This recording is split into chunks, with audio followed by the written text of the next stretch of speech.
Yo, what's going on, people? Welcome to another episode of Monday Night Smoke. Come on, I'm here with Yes. Base the Kid, my bro. What's going on, man? All good, all good. I'm back again, people. Listen, before anything, big happy birthday to KG. Obviously, he's out Yeah. enjoying, so that's why he's not here. I'm filling in. If you're not happy about that, I'm sorry, but I'm here. Hey, listen. Obviously, everybody go show my brother KG some love. It's his birthday today. He's away. That's one of the reasons why he's away.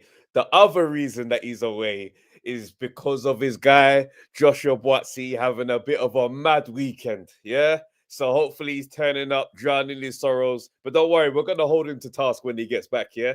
But listen, let me greet all the great defeaters in the chat before we go any further. Tonight's show is going to be fun. I could tell. Shouts out to boxing fan Untraceable. Untraceable, bro.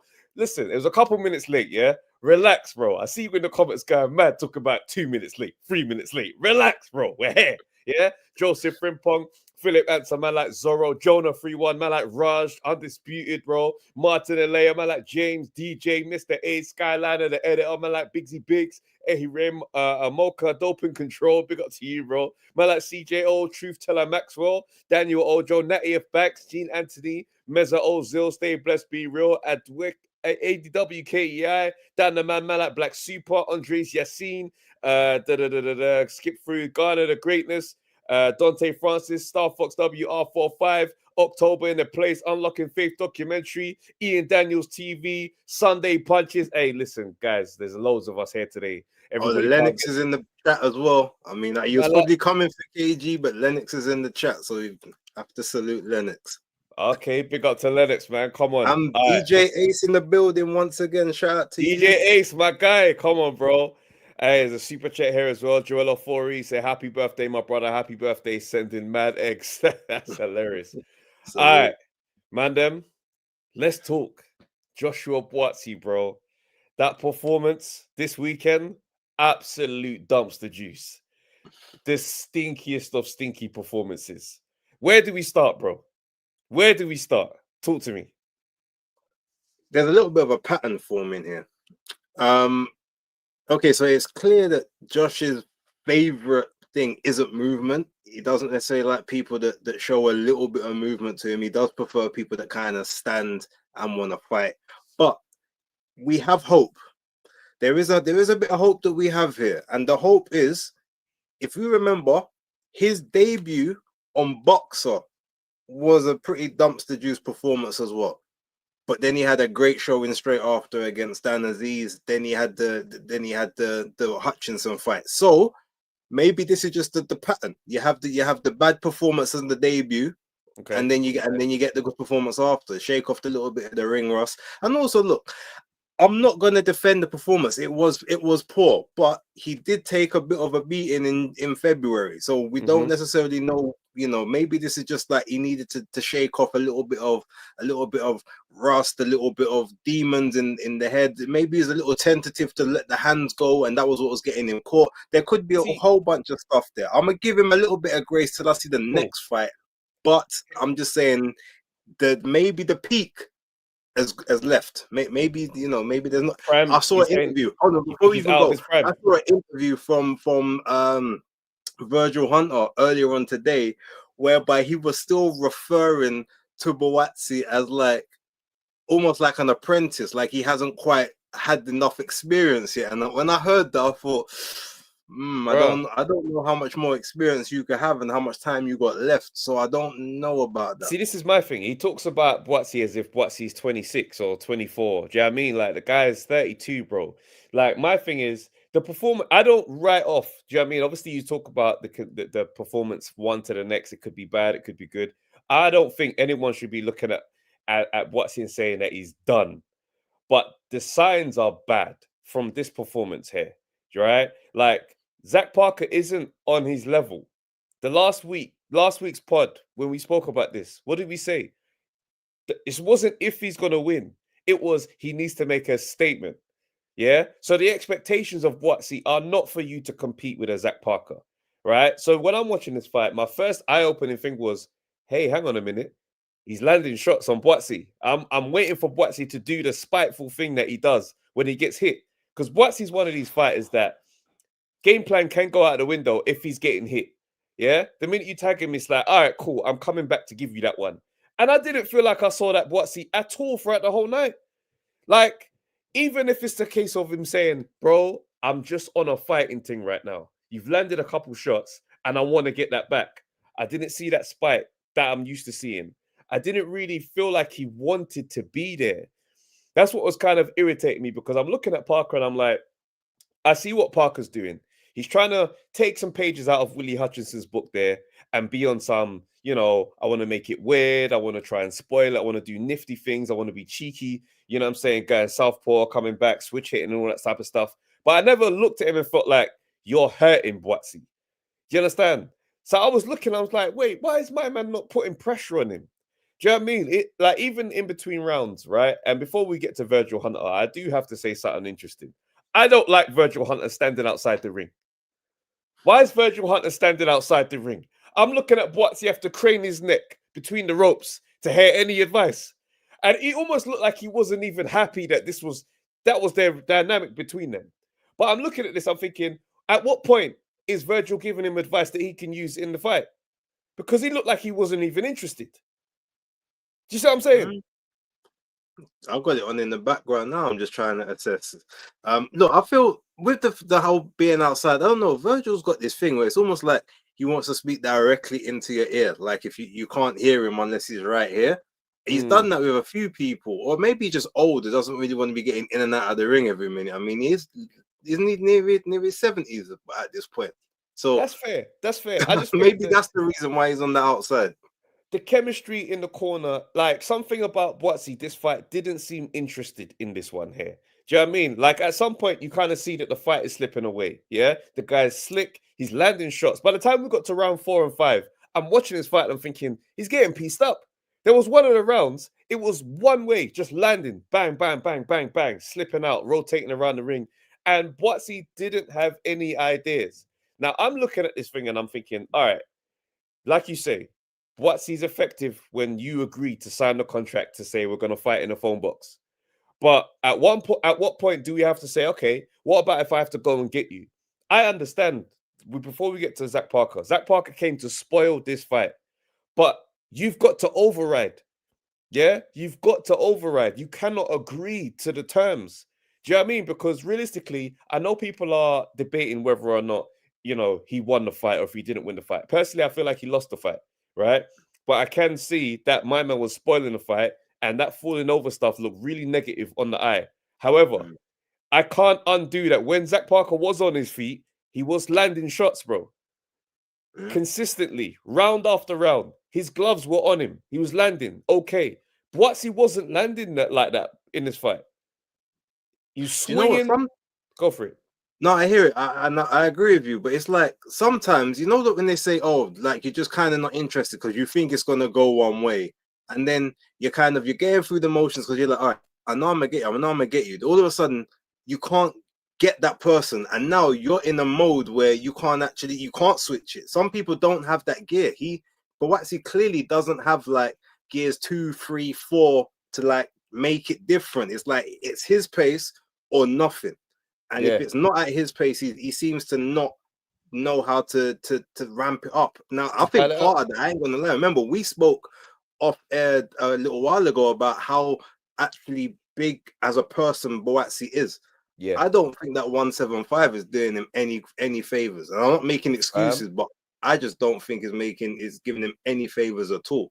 I was thinking that it's been a while since I've looked at Buatsi in the ring and thought like he looked strong. Do you remember when Buatsi's shots used to really look devastating when they landed to the point where you thought, if he puts 3 together, this thing could be all over? Now, I haven't felt like that about Buatsi in a while, bro. Like, I honestly think he spends a lot of his camp killing himself to make 175 because he looks gaunt on the scales. I know a lot of fighters sometimes make the weight bad, but I think these men, especially at that age, like if you see Buatsi in real life, he's massive, fam. Him and Craig Richards are way bigger than you think they are, bro. Yeah. So I'm looking at him, I'm thinking, once you get into like 32, 33, 34, you see that metabolism slowing down. It's aggressive, fam. So I think that's definitely a big issue. Secondly, let's be real. Right now, we're looking at my man in there with Zach Parker. Zach Parker is a step down from where you were just at. And I'm now looking at this thing thinking, hang on, what level is Buatsi at right now? Because I've heard Buatsi in the last week, the one thing that made my eyebrows was the interview of October Red. Shouts out to October Red, because the way your coverage of Buatsi, nobody else is getting that coverage. Yeah. When he said, right now it's about paydays, I had to raise my eyebrows and say, he's never spoken like that before. Yeah. That's slightly concerning.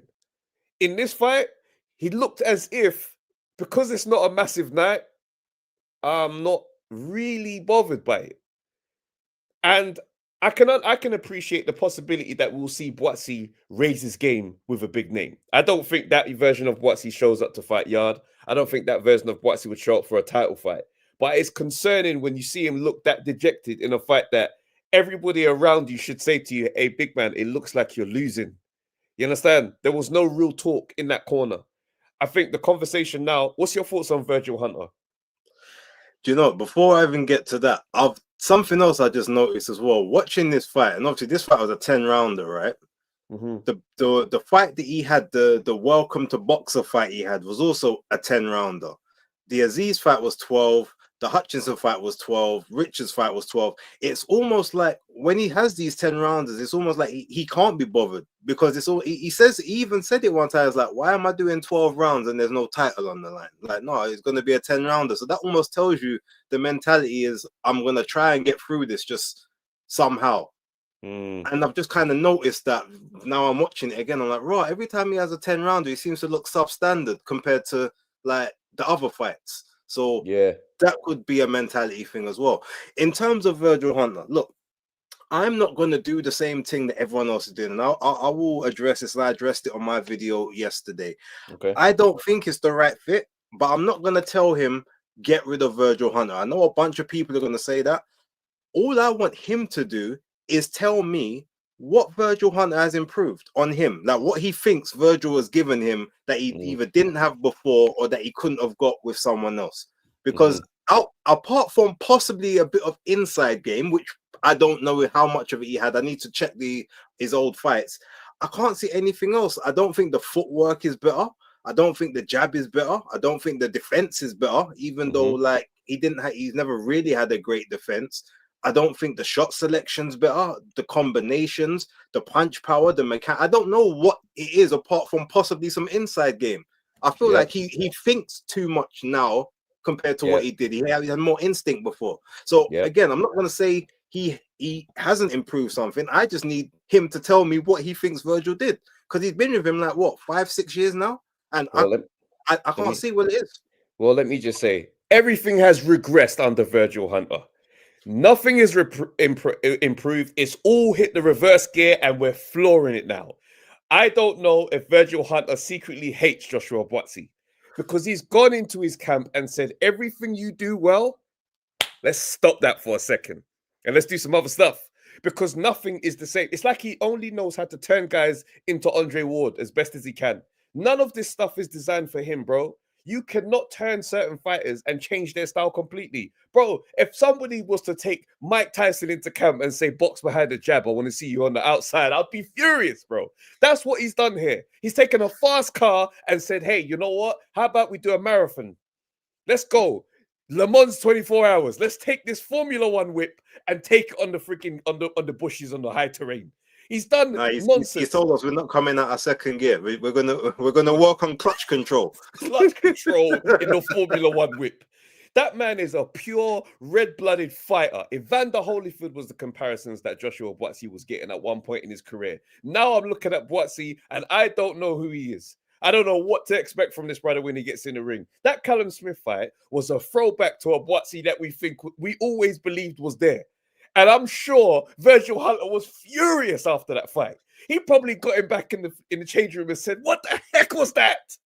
Why are you throwing all those combinations? Bro, Joshua Buatsi is a fighter. And if he's not a 12-round fighter, cool. He's 8 rounds of hell for anyone, bro. Because the guy can take a shot. The sad thing is, we have to watch him take these shots clean to the face, right? And I think at this point, if defense was the thing that he went over to Hunter to get, it didn't work, bro. Go back and just be a killer. That's it. You're a guy that's vulnerable to getting hit clean, but you also are a nightmare for someone to try and stay alive with. That's it, bro. I don't think we're at a point where things are going to necessarily improve. You're not going to add all these things to your game. I think there's this mindset in boxing these days, yeah, where guys think they just improve for the rest of their career. Like, sometimes you get to a point in the day where you say, low key, this is who I am still. I'm going to win or I'm going to lose like this. Not, I'm going to become Sugar Ray Leonard for this next fight. What? Yeah. It's frustrating, bro. I don't know what level he sits at, because you know who looked amazing that night? Lyndon Arthur looked fantastic, bro. Yeah. Everyone, like after the fight, you know, he said yard and da-da-da-da. And I'm like, well, I kind of want to see Lyndon and Buatsi now. I was thinking that, I ain't gonna lie. And I mean, look, even though he has won the belt before, it's a chance to get back the European title. He might think he's above that level, but this moment on that performance, I don't think so. I think Lyndon Arthur will come in the favorite. Yeah. At this point, like based on their last two fights, because that jab, he's still got to contend with the jab, and you know the Marco Kalic and all the his worst weapon has always been defending the jab. He seems to eat jabs because there's very little head movement. So like Lyndon might have a bit on him for that particular fight. Listen, I was impressed. Yeah, absolutely. That rear fight, I was impressed, and I'm like, that is a somewhat of a distinction in levels to me. You know what I'm saying? Rear caught him with a good shot early, and he just worked the rest of the fight and said, "This is my team." Do you understand? Whereas you're in there with Zach Parker, who's not on your level. You're the Olympian. You're the guy that has had the machine, all these things behind you. This should not be what we're seeing at this point. You understand? The grace I give is cool. Maybe you was dejected about this fight, and if for you it was a routine win, and the guy surprised you with just the crazy movement, but you're supposed to get the man out of here, yeah, or at least win clearly.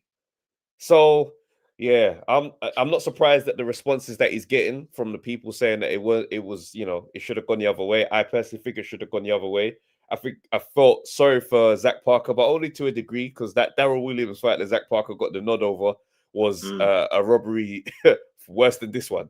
So sometimes you got to watch man get their karma right there on the mains, and it's harsh. But yeah, I don't know. I mean, listen, I think Buatsi and Lyndon is a decent fight to make. Do you know what I'm saying?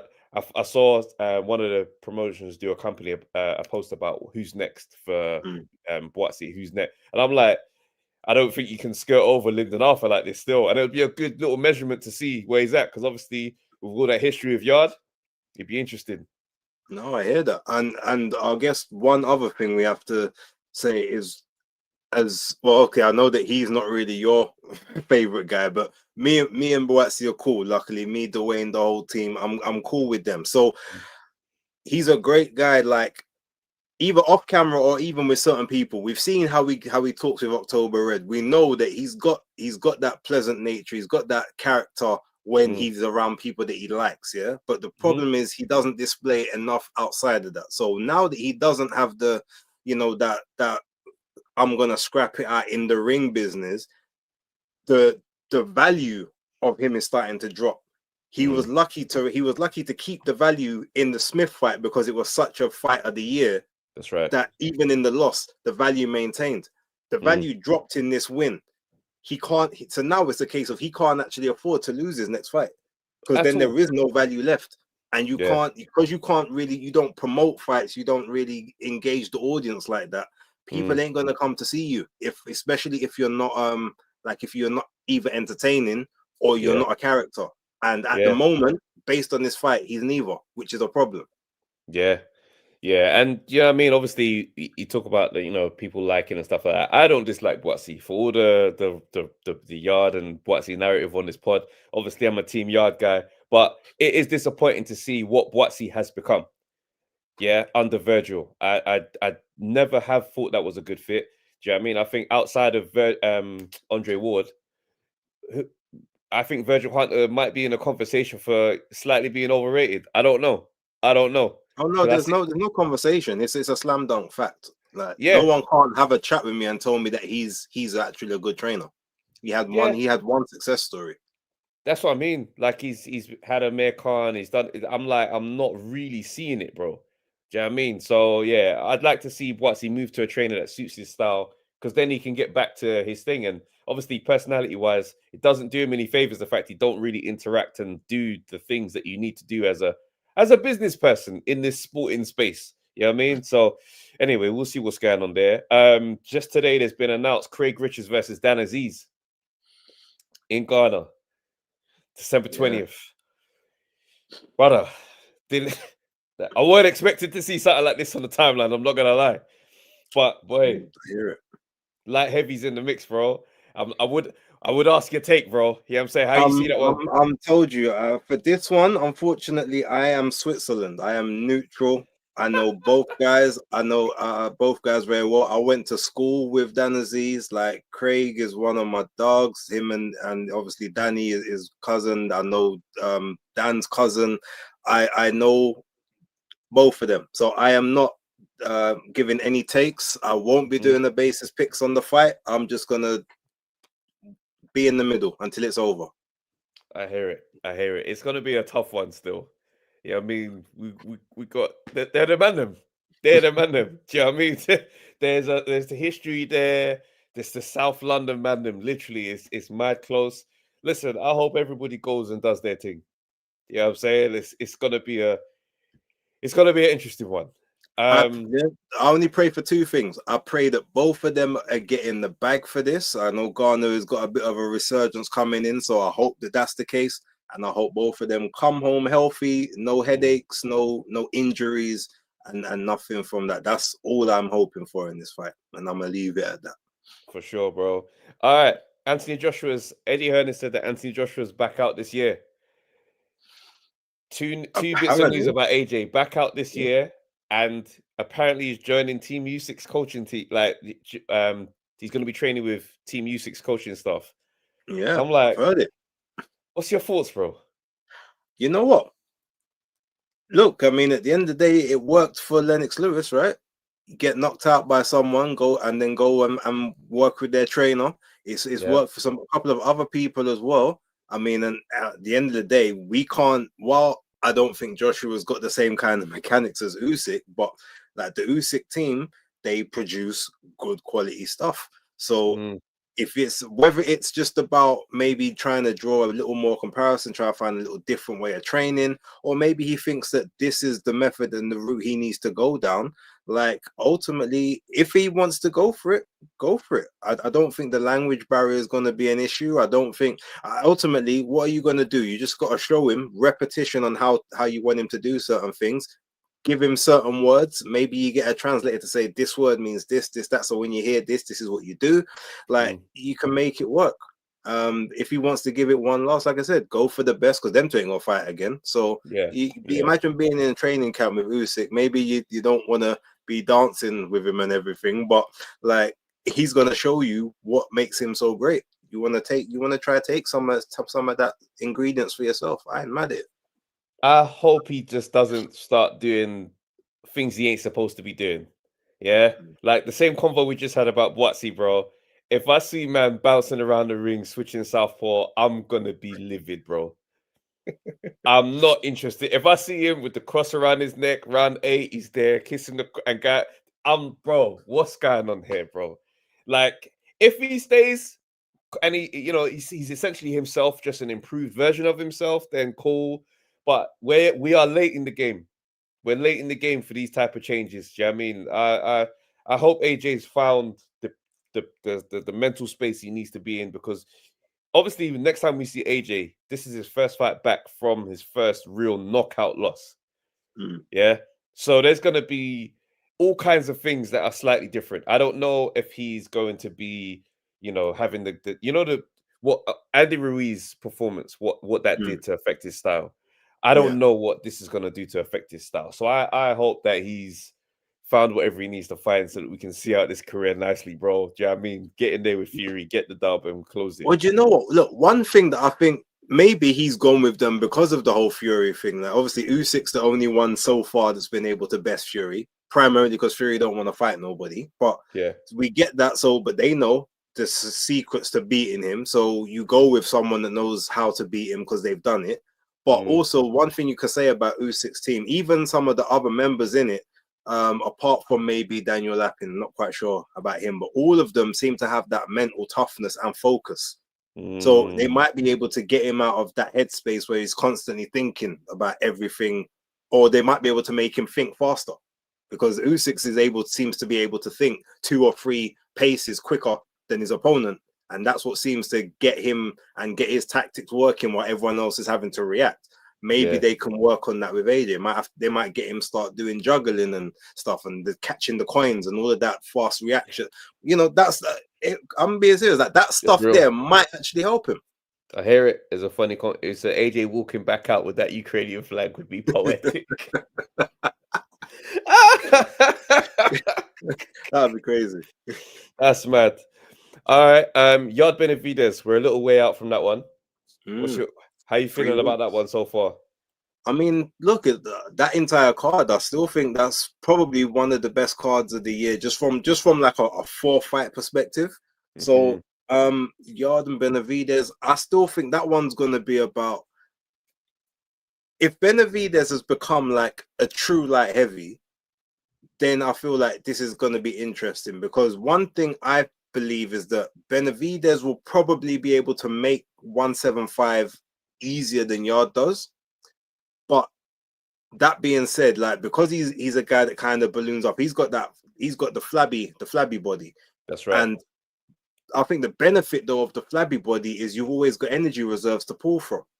And because he's a former fat guy, most of them, like the former fat guys, and obviously me being one of them, we know how to manage the stamina. Like, a fat guy he's always got stamina for days, because he seems to just kind of, they know how to manage the pace, manage the reserves. And when you start losing that weight, you still keep the enlarged like organs that you had so the blood pumps around a bit easier. And you know, you've got the pockets of fat that's all like, you know, in the that's there that the body can draw from for the glucose. And I think the issue here, Yard has to win early. If he doesn't win early, I think Benavidez just outpoints him late. So that's the thing. Can he get a shot and put the shots together in the early rounds and basically just be that dog, or is he just going to get outworked like on the back stretch of the fight? So I'd like to see the version of Yard that showed up for Beterbiev. Do you know what I mean? And it be that type of energy where it's like, I come out and we're on to smoke. Do you know what I mean? I don't want to see any accepting contracts of we're gonna box. If I see that, then I'm gonna be quite irritated. Do you know what I mean? It's like when you watch the Lyndon Arthur fight, the you know what I'm saying, and you see, don't accept his terms, bro. Walk him down and really make it your fight. If that's the Yard that shows up, then I'm really excited, especially inside that first 6-7 rounds. That's his first real mix up with a powerful light heavyweight. Well, look, the benefit is neither of them are boxers. Like, Yard's not a boxer and Benavidez ain't a boxer. So I don't think anyone's going to be trying to fight off of the jab, like, you know, or work behind the jab. It's all pretty much going to be like mid-range, maybe the 1-2, the hooks, little uppercuts on the inside, stuff like that. So I can't see that fight being a tactical battle. It's going to be who lands first, who lands cleanest, and who can take whose shots. Yeah. Very real, very real. Guys, we're gonna open the lines in just a second. Just one more topic. Eubank Benn, bro. That's starting to bubble up a little bit. I'm seeing content come out. I know their face off has just been. I think that's gonna drop in a couple of days or so. I see some videos of him training with Bomac, and the training does look intense, right? But I did see a picture that concerned me. I'm gonna try and find it now, where he looked very. How do I say this? Haggard, bro. Like, you know, that whole, like, because for me, I'm like, father time is looming for Eubank Jr. in a way that it's not for Conor Benn. Yeah. Right. And my issue with that first fight is it took a lot out of you, bro. Like, Eubank Jr. posted a video today of the ambulance being stopped. And I'm like, okay, the ambulance was held back. The elephant in the room for that convo is you're in an ambulance getting rushed out straight after the fight. That says to me, you went through it. This whole process, it's going to do something to you at this age. Yeah. Now I see the working hard thing, and I'm just concerned about those things. Do you reckon I'm doing too much? No. I mean, I hear it. Look, at the end of the day, he just turned 36 in Mm, September. Like, he's not a young guy. As fit as he is, as in shape as he is, he's not young. And the fact that because he's not a guy that's like fat or even really has excess body, he has to strip. He basically has to strip muscle. yeah. At some point, I remember one point where Teofimo Lopez, when he was still trying to make 135 and he just about made it against Cambosis, he's like, what do I have to do? Shave off some bone to get down to it? Like, there's nothing left. So Yeah. if he's having to kill himself to make the weight or to get down there now because Father Time is undefeated, your body naturally expands. Those pounds, they come knocking, and every time you try to get rid of them, they come back knocking twice as aggressive. Like, let me in. What are you doing? This is the Like, thing. let's have a party. So, at this point, though, the pounds are there and they're like, yo, it's coming up to Christmas, dog. Like, let's Yeah. where's the eggnog? Where's the biscuits? Bro, So listen. And the maddest thing is, it's like, I remember, so do you remember how slow he looked in that fight with Conor Benn? That yeah. was a thing that was, energy aside, he looked incredibly slow. I think people do sleep on that because of the outcome. But I remember watching that thinking, oh, for frick's sake, he's dead at this weight. Like, past dead. Sometimes you see fighters, they just don't take a shot well, and you say, oh, he's dead at the weight. He looked slow. Now, that might have been because he was in there with Conor Benn, but I've never seen Eubank Jr. and felt like he looked slow. So I don't know how you reverse speed and suddenly you just get faster again. Like, these are things that leave. So my concern is, if Conor Benn, and he sounds different, right? Conor Benn is not engaging and firing up. I don't look too much into that because I think Conor Benn's got a corrosive spirit, and it's gonna set off the minute he takes a good shot in the face. He's gonna set off and he's gonna be turned up, like he's gonna dial it up. But if he gets the game plan right, I think we're looking at a Conor Benn win. I hear it. Sound.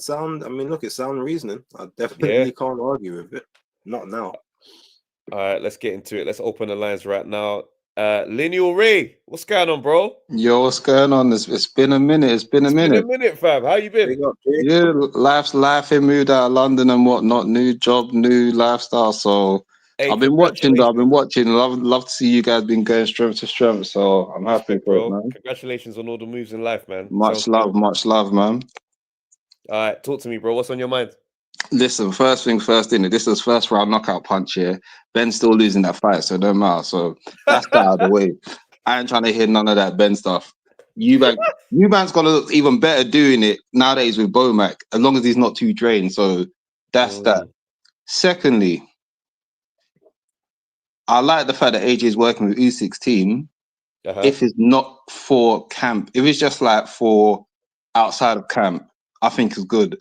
For camp, I actually think Bomac will be a better fit for him, but I also don't know if Bud's camp do heavyweights. That's the only issue sometimes, because there are trainers out there that might be more suited, but whether there's the heavyweight bodies to facilitate that for AJ, I'm not sure. But I feel like they would facilitate AJ more as a boxer puncher than Usyk, obviously pure puncher. I mean pure boxer. And that whole like Ukrainian, Soviet style is for the boxers. Yeah. So it will be good for AJ to go there. For other aspects, I don't know if it's good for him to go in there for a whole camp and that for that to be his corner, but we'll have to wait and see. Yeah. It'll be an interesting one to see how he adapts to the culture, because it's a different culture entirely. Yeah. You know what I'm saying? You could tell Ben Davison he's on some nice guy energy thing. Do you know what I mean? Like, them man might be over there on some militant stuff, and he might, I don't know, it'd be interesting to see how he responds to it. I think it'll be good for him. I think mentally he will like it. It's just more of like at this stage of your career, you just need refining. You can add little things to your game, but you can't totally change too much.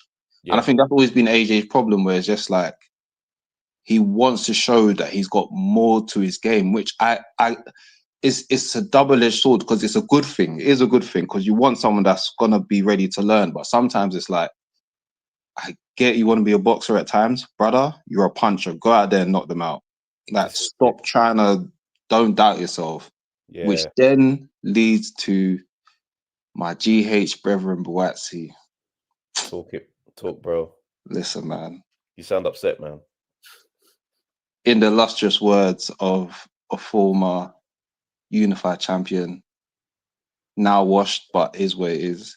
Shout Adrian Broner. Take the L out of lover. It's over, brother. Whoa. It hurts me. You see, Buatsi, yeah. The damage that Virgil should have been brought in, the same way I'm saying that AJ should have just gone and trained with Usyk's camp, but not be the corner. It's the same way. It's like, yeah, go to Virgil's. Maybe you want some defensive work. I hear it. Go there because he was a bit too reckless, but he needed someone to refine his style. And now it's like he's had someone that's taken the claws out of him. And I don't know whether it's a case of, is he too loyal for his own good that he won't drop Virgil out? Because I don't even want to pocket watch too much, yeah. But I was saying this to my boy. Is Buatsi getting big money like that to keep on even running camps in America? I don't really know. Like, I don't think purses ain't really as public as they used to be. Have you noticed that? Yeah. But so I don't know.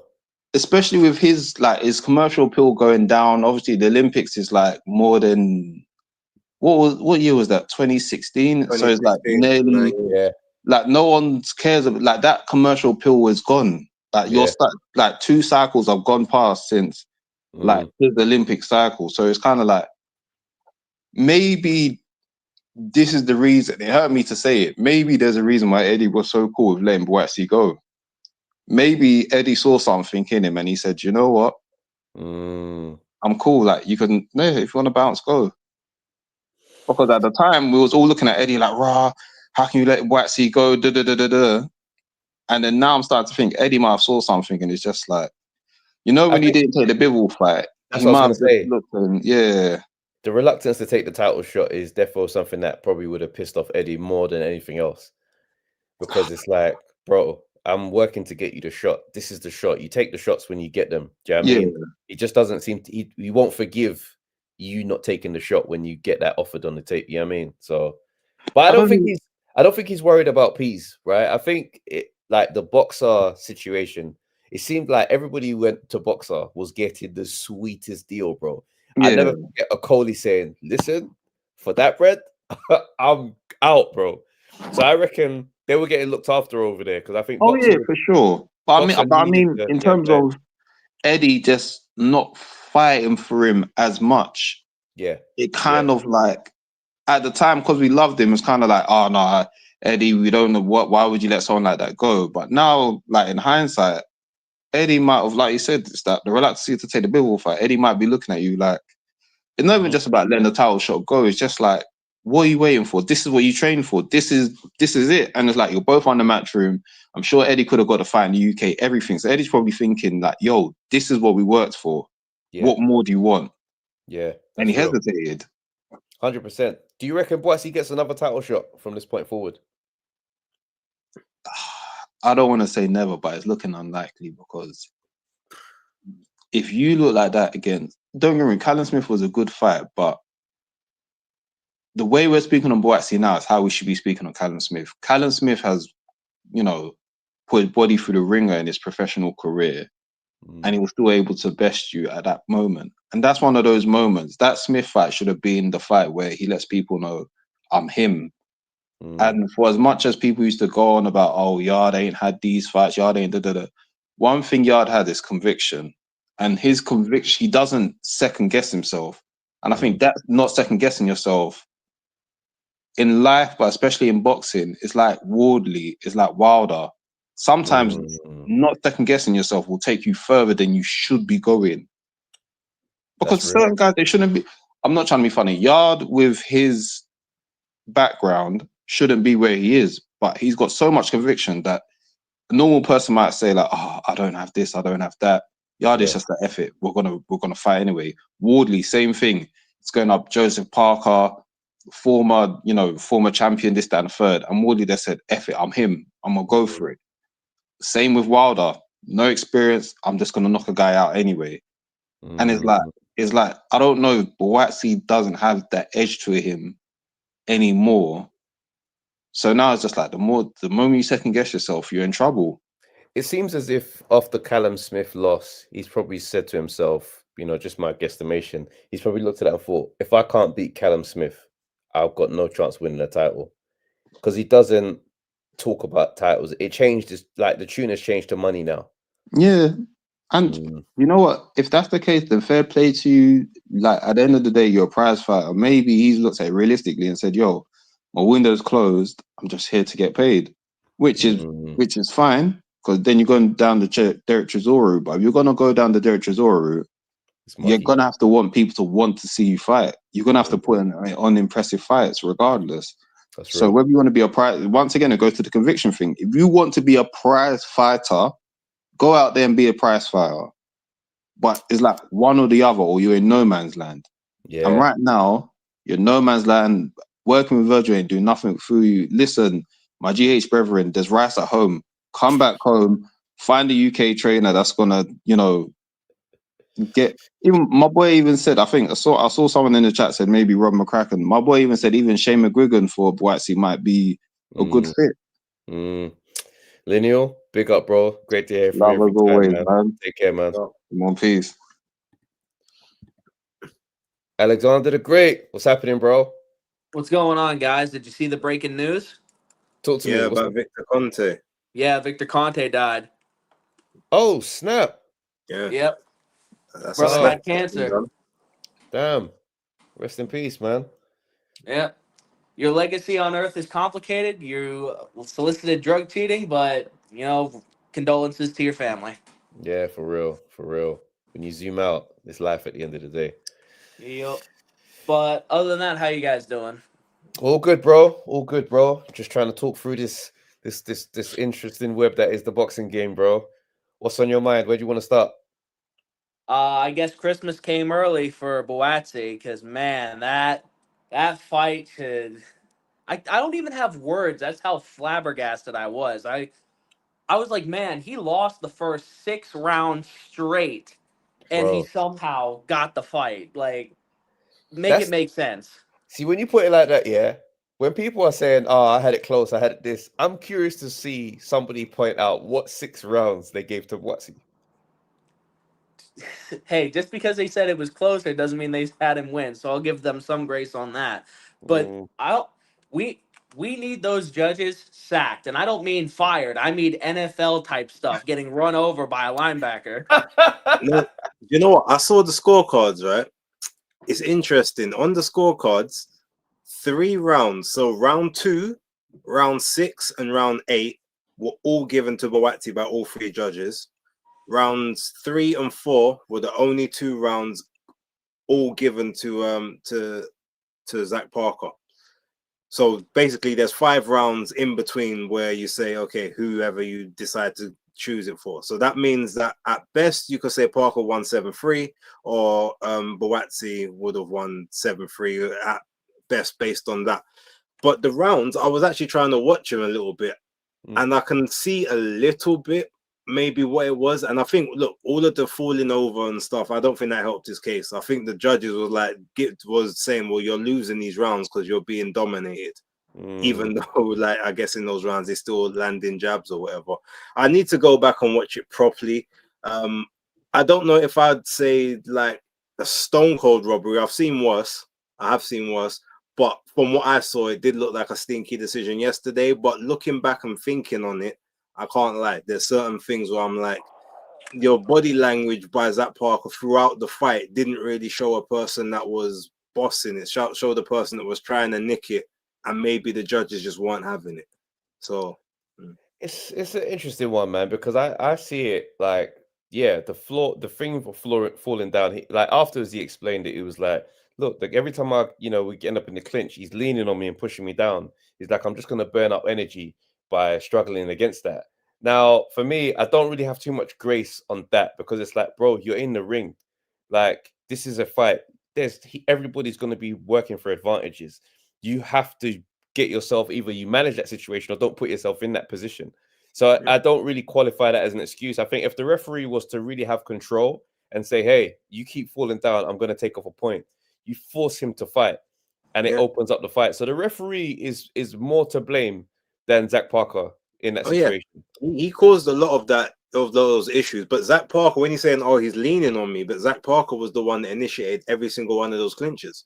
So it's not like, oh, Joshua Buatsi went in there and started it. It was Parker. So you can't then do that and then when you're dipping underneath and purposefully, getting yourself in a position where he can put his body weight on you potentially. But it's not every single time he put his body weight on him, because I was watching it back. There's several times Parker just threw himself to the floor. Yeah. I agree it wasn't the best look, but I still feel bad for Parker at the end of the day. Yeah, see, this is the thing. So I definitely felt bad for Parker in the moment. Yeah, watching it back, I came away thinking that Buatsi won. But in terms of feeling bad for Parker, there's some stuff that you're just not supposed to do in terms of helping your case. Like you look at, say, if there's an injury to blame, David Haye and Klitschko, it was going down loads in that fight. The optics were terrible when you're watching that, because it just looks like, crying out loud, what's the situation? You find out it's injured, you go, okay, cool. You can either have grace and understand, or you don't, right? When there's no injury, you're both the same weight. Like it's weird to be falling down like that. So I think that's the only thing that stopped him from getting the full nod. Do you know what I'm saying? And it's not like he lost the fight, because I think he outlanded. If you look at the punch stats, he outlanded in power punches. Yeah, Buatsi landed more jabs, but you know what I'm saying? Like it's clear that Parker landed the more decisive shots throughout the fight. If you have a highlight reel of Buatsi shots landed in that fight, you're not watching too many. So it was an ugly fight, but I don't think that means that it's up for debate who won. Yeah. Though, considering this fight might land Buatsi the Ben Whitaker fight, because Ben Whitaker might fancy his chances. So we'll see where that goes. What? Who's saying that? Ben Whitaker saying that? No, so that hasn't been confirmed. This is my speculation. Oh, right, because Buatsi had such a poor showing. Ben Whitaker's like, I'm faster than he is. I should be able to outbox this guy. We'll see, though. That's a step too far. I wouldn't want to see Ben Whitaker straight in with Buatsi right now. Yeah, but Ben Whitaker doesn't have the most time to play around. The brother is already in his 30s. No. Ben Whitaker's 28. He's 28. He ain't. Okay, he's almost in his 30s, but you only got so much time as a pro. Like you got to use your prime while you can, especially if you're not a heavyweight where you don't got extra He can time. take some time with that one, man. Give him, I say, 2 years. Take on Buatsi. Let him get old enough for it to be a clear, certified win. Because Buatsi's still dangerous. You're not going to just walk up to Buatsi and move mad. It'll be interesting. Well, you know what? Now, I'll say this, though. In 2 years, maybe neither of them are at light heavyweight again, because neither of them are making it in any way, shape, or form that's easy. I remember Ben Whitaker's taller than Buatsi. Yeah, but Whitaker's he's not as like Buatsi's a big guy. I don't think Buatsi's anywhere near 175 in his normal life. Yeah, whereas I think Whitaker I think he's bigger than you're remembering. Yeah, like, trust me. He's about. Also, he's haven't we learned our? He's sorry, base. Interesting. Go on, Alex. All right, so haven't we learned our lesson about trying to push these fights back and trying to set them up already? You know what? You're right. You're absolutely right. So maybe not this year, but by end of next year, like Ben Whitaker gets another 2 fights under his belt between that time period. He's got to try to make the Buatsi fight then. Yeah. No, I hear it still. Do you know what? I think he should get into the mix with all the light heavies as soon as possible, really. Like, them men are all at the same juncture. Dan Aziz, Craig Richards, Yard, they're all at that age to the point where it's like, if you got fresh new talent that's finding his prime, now's your time to start knocking on their door, mate. I agree. Alex, it's always a pleasure, bro. Take care of yourself, man. See you, bro. Cool. Oh, we've got Lennox in. Lennox, what's going on, bro? Long time. Yeah, what's going on? Yeah, man. It's good to hear from you. Yeah, good. Huh? Oh, he's basically going to come back in a second. Yeah, I was actually going to chat to Base because I want to have a conversation about Keisha Cole's father. And I believe when they started that partnership, I had the conversation with Base about Keisha Cole's father. Keisha Cole's father, bro? Yeah. Virgil Hunter. Flip's sake, bro. Talk to me about Virgil, bro. Let's have What? this You conversation know about- that's Keisha Cole's dad? I listen, I did, but it's like, you know, you got the memory unlocked thing. I was like, oh, I forgot that I'd read that somewhere. Yeah. Hit me, bro. Let's No, have this I convo, mean, bro. I had a conversation with Bass, and I rated him as probably one of the shittiest trainers. We were talking about how everyone is rating American trainers, and I said he's not it. Like all I said was name someone who's not named Andre Ward, who he's changed their career, improved. And I said he was training what's his name, Tony Yoka, and I predicted he was going to get Tony Yoka knocked out. Happened. I predicted he was going to ruin Joshua Buatsi. Happened. It's a perfect conversation for Bass to be here because I had this conversation with him. Yeah. No, I hear you, man. I think he's been on Fraud Watch for a while. Let's be real. Do you know what I mean? He's lined out on Andre Ward's career. And I'm not going to be disrespectful to what he did with Andre Ward and say that Andre Ward would have become Andre Ward with anybody else. But it's a high possibility that he just becomes Andre Ward under anybody else. But, you know, they do have the story that goes back to childhood, I believe. Yeah, I mean, it's one fighter. It's one fighter. Big up Bass. Because we had this conversation. I brought up my man Salas. I said, you could name champions across many weight classes, every sort of thing. People's careers are reinvented. That's, for me, that's the mark of a great trainer. Yeah. You can't be a great trainer for one fighter. That's real. You know what I mean? And I see a few things. Yeah, he's made Buatsi worse. Bass, did you notice that Buatsi would take 2 steps before he jabbed, almost as routine? He would take 2 steps. Listen, you lot are being positive on the bread and bias in South London thing, but he will get mashed up. You can't take 2 steps before jab. If I could read that off the TV screen, what do you think the fighter in front of you is doing? It was like clockwork. Tat, tat, tat. 2 steps, jab. Big man, you are catching right hands and left hooks at will. It's a sad situation. He's taking a fast car and just turned it into a horse. Like it's right not, now. Well, 2 things. Virgil Hunter, and there's a lot of post-beating syndrome that I saw there. That Callum Smith thing took something out of him. You think so? Yes. Yeah, I think so. Yes. That Callum Smith beating took way more than you lot are actually looking at. Because I saw a guy who was trying to pull the trigger and could not. You know, do you reckon he's done? If you're taking 2 steps before jab and we could see it on TV, I would. You tell me. Who in the top 10 of that weight class is going to let him take 2 steps before throwing a punch? Yeah, that's real. I'm just no. I'm not casting aspersions. I'm just asking questions. Like, he's going to take 2 steps against Benavidez, Bivol, or anyone with a belt. Yeah. You think Yard is going to take it? Let him step twice before throwing a jab? What do you think of the Lyndon Arthur Buatsi potential matchup? How do you see that one going if that happens? I think Lyndon Arthur beats him with just a jab. Based on what I'm seeing, from what I saw from Lyndon Arthur, I think the same. I think that jab is going to cause a lot of issues, and Lyndon knows how to maintain a game plan for the course of a fight. And if Buatsi showing that he doesn't evolve or adapt his approach, it could be a clean, smooth night. He doesn't move his head. He telegraphs when he punches now. He's not as reactive. Like, what? Unless Lyndon Arthur is not in shape, I can't really see what Buatsi could do with him based on the last performance. They both fought in the same card, same night, so I can only judge it off that. But let's do based on their performances that night. What do you think?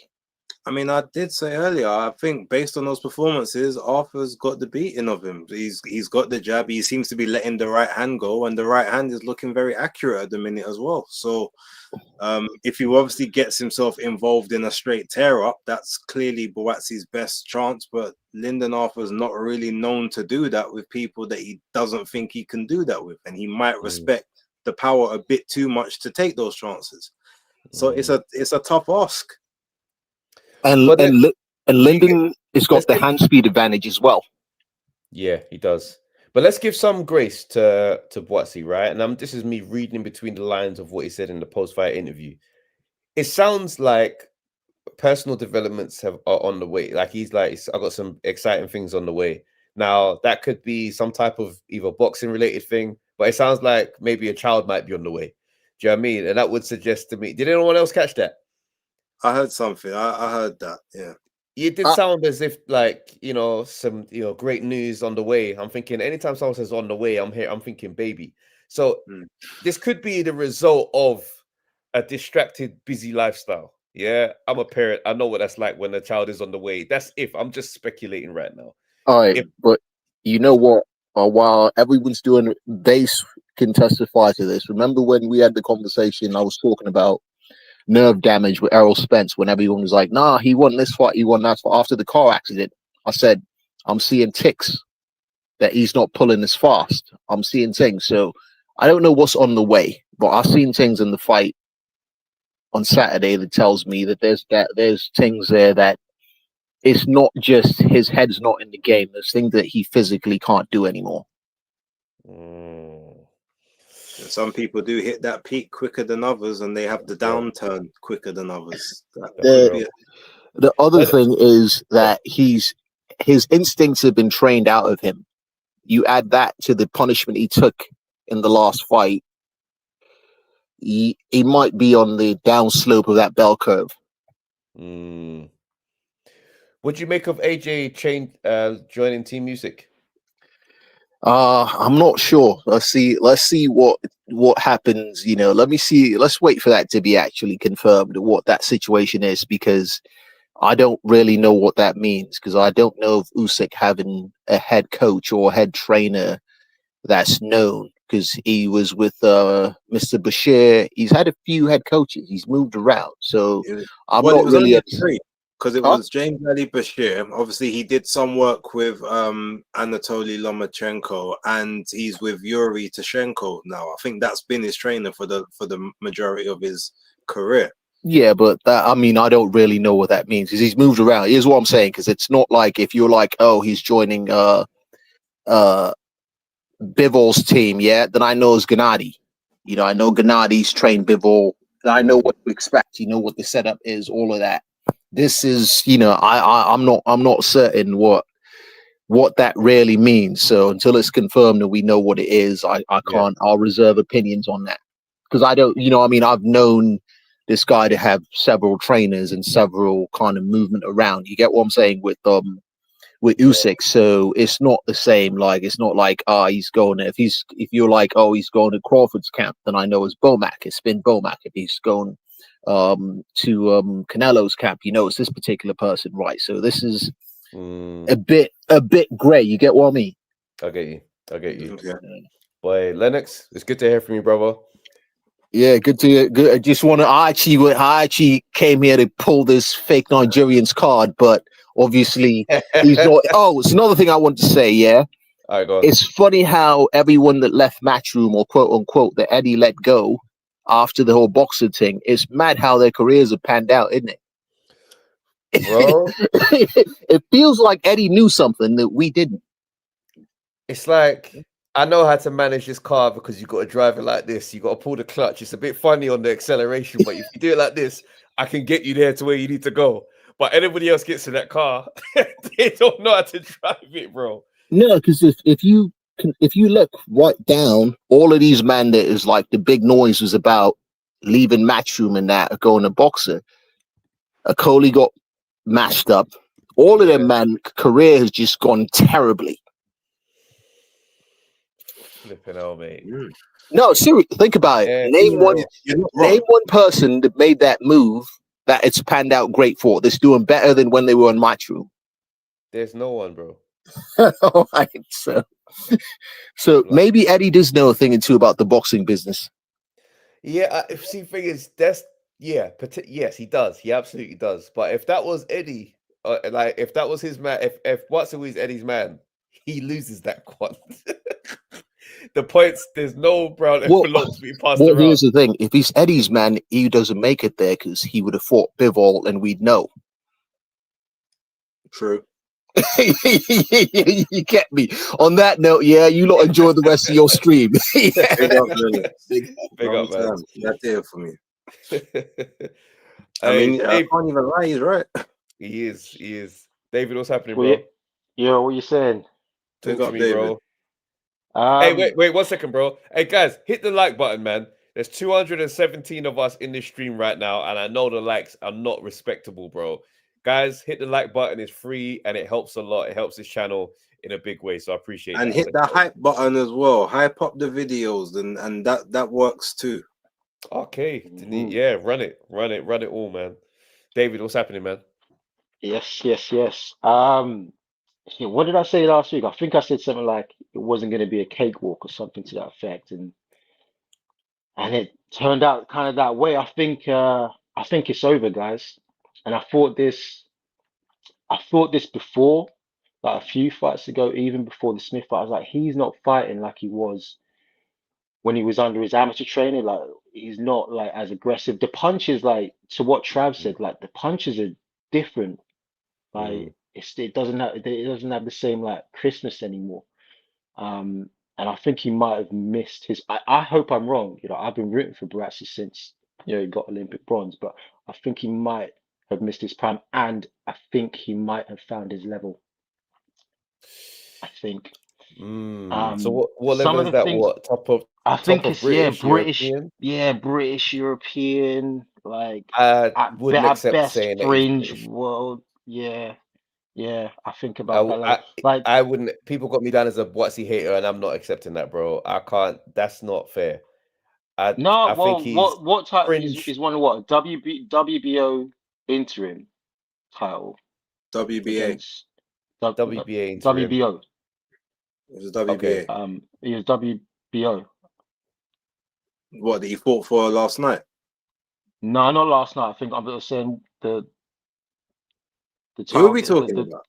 We're talking Buatsi. about Buatsi, but the Okay. highest title he's won is a WBO interim. He won that. No, the highest title he's won Willie is Hutchinson. the European. He's never won an interim title. Yeah, he did. He won it against Willie Hutchinson. No, that wasn't an interim. It was. It says one WBO interim light heavyweight title. And then lost the interim to who? Callum Smith. Yeah. Let me double check. Smith. Yeah. So yeah, I'm like, yeah, I think maybe he kind of has found his level. I think if I was Ezra Taylor, I'd be begging Frank for that fight. I think he'll do the job. Yeah. I think that's a step too far. No, I think he will. I think Zach Parker made Buatsi look like really cumbersome at times. Like he was rolling under his, like Lennox said correctly, like his shots were like telegraphed. Like Parker was like rolling under, like having Buatsi like facing the other way. He made him look like really silly at times. He did. Wasn't blocking the jab. Doesn't move his head. His feet. But at the same time, Zach Parker is an awkward style. Do you know what I mean? I honestly, it was terrible. It was there to spoil, but he won that fight. I thought off the back of a Willie Hutchinson fight that he'd be like, yeah. Do you know what I mean? Like, I'm used to these funny operators because Willie Hutchinson's a slippery guy. Do you know what I mean? He's a very slick fighter. So the fact that he just couldn't get to Zach Parker was crazy. So yeah, I hear what you're saying. No, I think as well the Virgil Hunter link up is just all wrong. British fighters do this. Like, I'm not saying it doesn't work, but it's like you don't necessarily have to leave the guy you came up with just to go to pastures. The grass isn't always greener. Some of these guys go to the States, like get their bread took and like and lose and like go and regress. Buatsi, so the interview that Virgil did, that I think basically you mentioned it. Alarm bells are ringing in my head because Virgil's talking about like, oh, Buatsi only started boxing at 16. Bearing in mind, Usyk started at 15, and you know where he is. He's saying that his best years, his best years are between 34 and 36. Bro, it's going to be over then. Like, it's going to be done then. And then he's saying that. Who said about the best sorry, years being 34 to 36? That's what Virgil Virgil said. Hunter. Virgil Hunter said that. I'm like, bro. Then he's saying he got the number of fights that he had wrong. He said he's had 27 fights when he's had said he's had 17 fights when he's had 20, and that he needs another 6 more fights before he's ready. I'm like, bro, his career is going to be done by then. How much time do you need? I'd love somebody to do an age breakdown of where Andre Ward was at the age 34 to 36 to see what he's basing this on, because this is insane. I mean, he retired at 34. Yeah, Ward retired. What? 30, maybe 32, maybe. So he's just doing nonsense, bro. Like Virgil's overrated. Virgil's marquee fight was obviously it was Andre Ward. Had him since he was 9, but Andre Ward is like a Mayweather. Like, them guys can they can train themselves. Like, it got to a point where it's like they just need someone that's going to make sure that they don't overtrain during camp. But as far as what Virgil's done, I don't want to slate the guy, but what has he really done? He got Khan decapitated against Canelo. He got Angulo beaten the shit out by, I think, Canelo as well. Then got Andre Berto like outclassed by Mayweather, and they did anything. I don't know. I think it's over, and I think the likes of Ezra Taylor, and even I know you don't fancy the Benn Whitaker fight now, but if I was Ben, I'd be looking at him and I'm thinking, I got him, because Ben's got more tricks in the bag. Ben's a mover, yeah. Ben is. I think one more fight, good step up for Benn Whitaker. Then why not? After this guy, after this Buatsi guy, the guy from Germany, after this guy, then. Yeah, I'd need to see what this guy's like. If it's a run out, then I'd like to see a step up before Buatsi, because realistically, I don't think Buatsi's an easy night for anyone. Do you know what I mean? Especially if you're not one of these slick, awkward operators. If you're gonna get in the phone box with Buatsi, it's a night's work, bro. Like, do you know what I mean? That's why I don't want to jump off the cliff too tough and start acting like he's food, bro. Buatsi's not food for anyone. I agree. Bro. Ezra is a step too far. Ezra's not a mover. Ezra is going to get in the phone box with him, and we can't. Ezra can put it together. Ezra can put it together. I think we'll be back here. I promise you, we'll be back here when that fight is made. I'll be here to say I told you so. But from what I'm seeing, I think, I'd have to say so. All right, man. Hey, bro, it's just we're almost at the end of the show now, so gonna have to keep it moving this week, bro. But appreciate your call every single time, bro. Yes, sir. Take care, man. Ade, last caller of the day. What's happening, bro? Yo, man, I'm good. How are you look? All good, brother. Salute, Ade. Cool. What's on your mind, fam? Bro, it's probably got to be Buatsi, like everybody's been saying. Like, Buatsi, I don't know. Like, Buatsi might be the first man I've seen on this snack program with no energy. Like, brother, like, I couldn't believe, like, it was insane. Like, nah.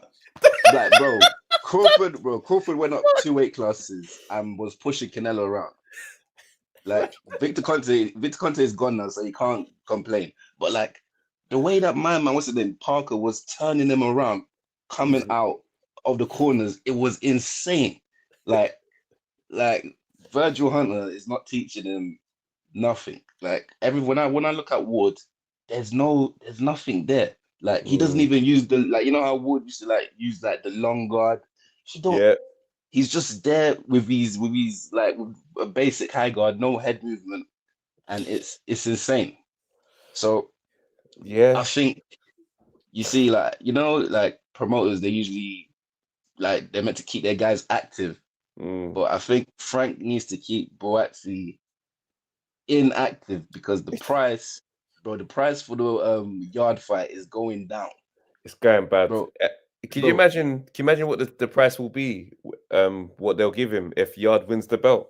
If Yard wins the belt, that negotiation is gonna be the most egregious sit down of their lives, bro. Sunday's gonna be like, haha. You see that? You see this belt? You see it? Okay. We've sat down and we've made a decision. Okay. Oh, Mr. Buatsi, yeah.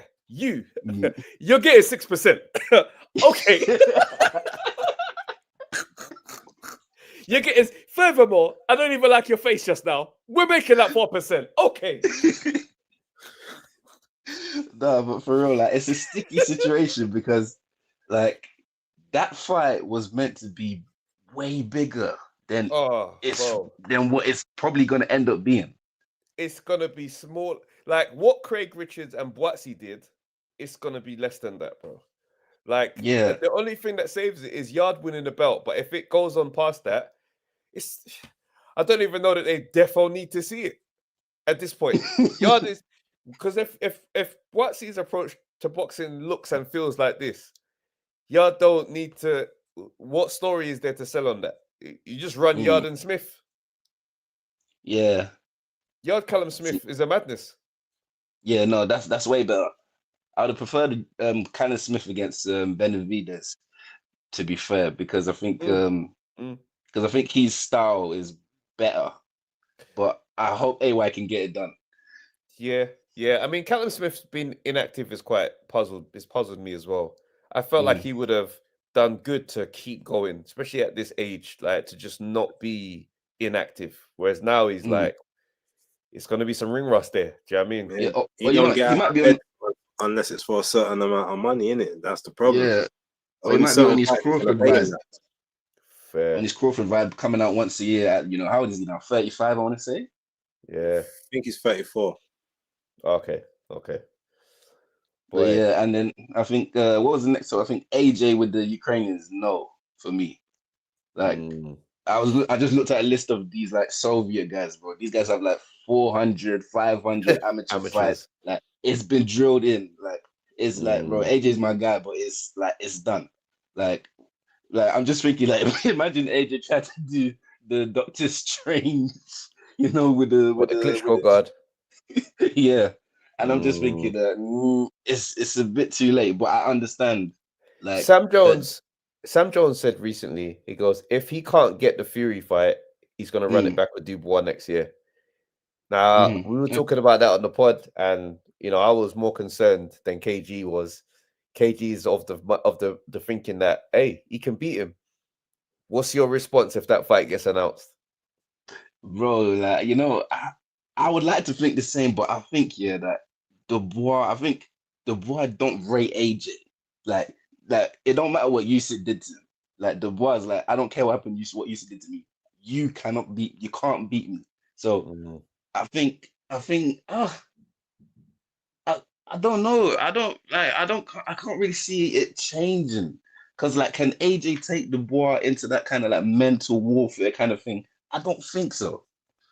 I don't think he has him like that. If Dubois, as they said, hurt him as a kid in sparring or whatever, I don't think he could. I don't think he'll ever rate AJ in this life or the next. I tell you what, though, if AJ was to run it back and win, oh no, that'll be bad. Everybody, if you don't like AJ, don't come to this channel because it's about to be absolute nonsense for weeks. Brother, Ade, big up yourself, bro. Appreciate your call, man. Yeah, big up. Later. Salute. Guys, we've reached the end. Big up to everyone that tuned in. Please hit the like button before we close the stream. That'll be so appreciated. Love every time. Base, I appreciate you pulling up, bro. Always, man. Happy birthday to KG. Guys out there celebrating, and I hope he's drowning his sorrows and hope he can process what happened this weekend, because I'm going to need him to explain what happened to his dog, innit? Because I know my dog. My dog's going for a title shot soon. Yeah? We're going to see that in a couple of weeks. So, yeah. Guys, big up everyone in the chat. See you guys next week, man. Peace.